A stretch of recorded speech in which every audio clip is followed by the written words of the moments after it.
How and where to buy stocks sa Philippine stock market.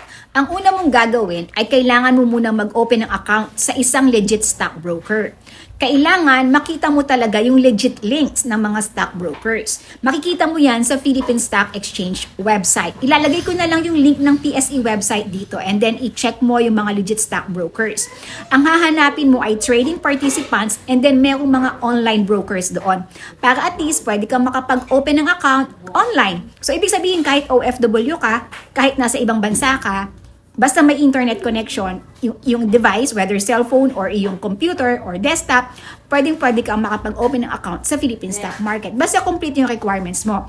Ang mga usual requirements na hinihingi dyan ay valid IDs, TIN, Philippine bank account, and of course, initial investment.